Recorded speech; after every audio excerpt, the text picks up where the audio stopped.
नमस्कार दोस्तों, जय जोहार। मैं कौशल तिवारी और बिहनिया संझा में आपका स्वागत है। छत्तीसगढ़ में होने वाले विधानसभा चुनाव को लेकर राजनीतिक सरगर्मियां तेज हो गई है। पहले चरण के चुनाव को लेकर नामांकन की प्रक्रिया लगभग समाप्ति की ओर है और आलम यह है कि राजनीतिक दलों के बीच तीखे वार हो रहे हैं।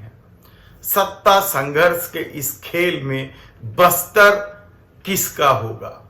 दरअसल यह सवाल इसलिए है क्योंकि कहा जाता है कि बस्तर और सरगुजा के रास्ते से ही छत्तीसगढ़ की सत्ता जाती है, यानी जिसका बस्तर और सरगुजा पर राज होगा वही छत्तीसगढ़ पर राज करेगा। तब पहले चरण के चुनाव बस्तर सहित राजनांदगांव जिले में भी है और इन 20 सीटों पर किसकी क्या स्थिति है यह कहना भले ही ऊपरी तौर पर मुश्किल होता नजर आ रहा है, लेकिन हकीकत तो यह है कि मुद्दे के आसरे हो रहे इस चुनाव में कांग्रेस क्या भारी पड़ रही है। क्या धान के मुद्दे के सामने भारतीय जनता पार्टी केवल हिंदुत्व, राष्ट्रवाद और घपले घोटालों के आरोप लगाकर चुनाव जीत जाएगी? ये महत्वपूर्ण सवाल है।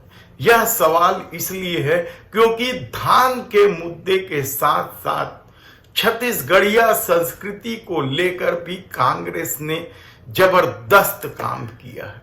नरवा गरवा घुरवा बारी बात है अभिमान के छत्तीसगढ़िया स्वाभिमान के साथ धान की उपज सर्वाधिक कीमत पर लेने की वजह से क्या बस्तर में कांग्रेस तमाम पार्टियों का सुपड़ा साफ कर देगी?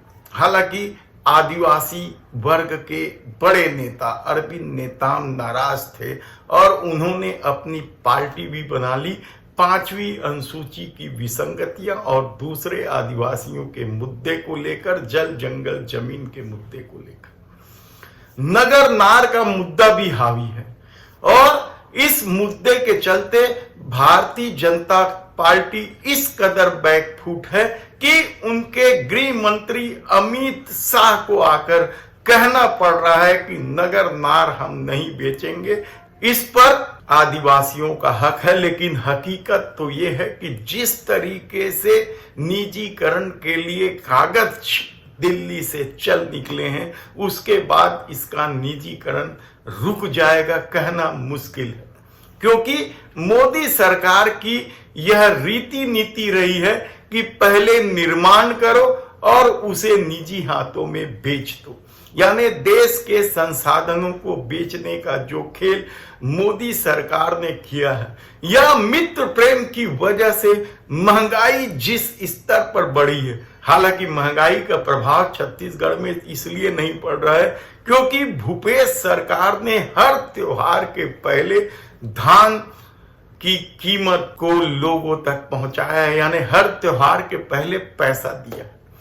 यह भी सच है कि धान इस रेट पर छत्तीसगढ़ में खरीदा जा रहा है, पूरे देश में कोई नहीं खरीद रहा है, चाहे वह भारतीय जनता पार्टी की सरकार हो या नीतीश कुमार की सरकार हो या ममता बनर्जी या किसी और की सरकार हो। तो क्या इससे व्यापारी भी प्रभावित हैं? यकीनन, क्योंकि किसान खुश होंगे तो वो पैसा लेके बाजार में ही जाएंगे और बाजार चमक निकलेगा।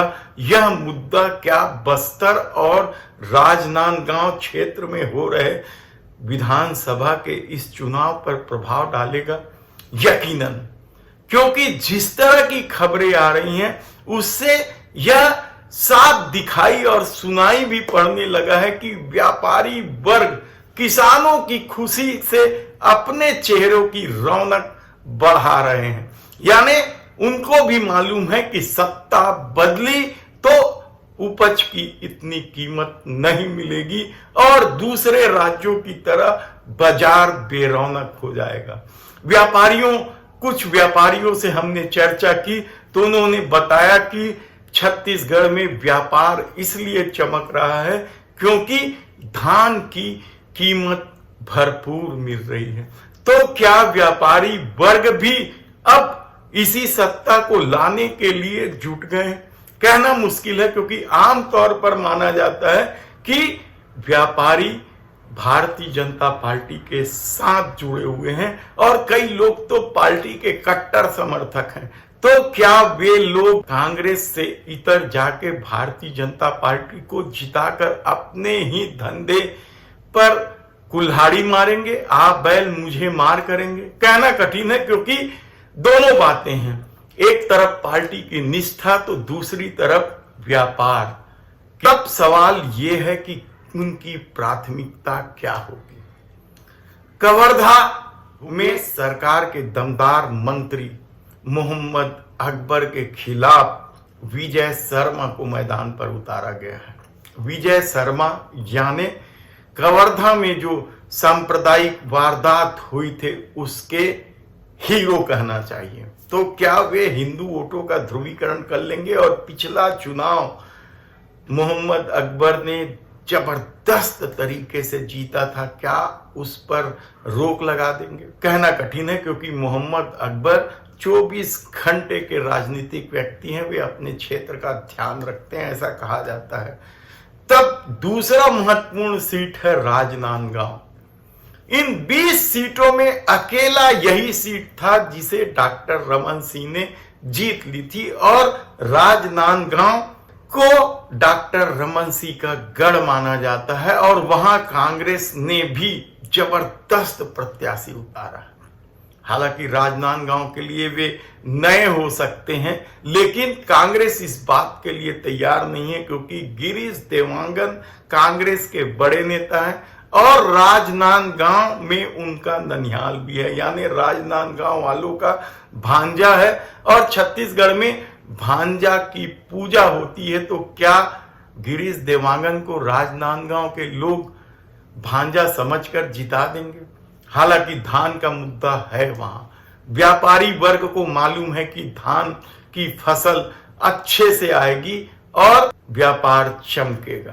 राजनांदगांव वालों को मालूम है स्थानीय और बाहरी के मुद्दे भी पहले उठ रहे थे डॉक्टर रमन सिंह को लेकर। डॉक्टर रमन सिंह कवर्धा के हैं, इसलिए यह मुद्दे उठ रहे थे। लेकिन जब कांग्रेस ने भी बाहर से प्रत्याशी दे दिया है तो यह मुद्दा कौन? ऐसी परिस्थिति में जब सत्ता भूपेश बघेल की ही आ रही है, परसेप्शन है या सर्वे बता रहा है, तब क्या इसका नुकसान डॉक्टर रमन सिंह को होगा?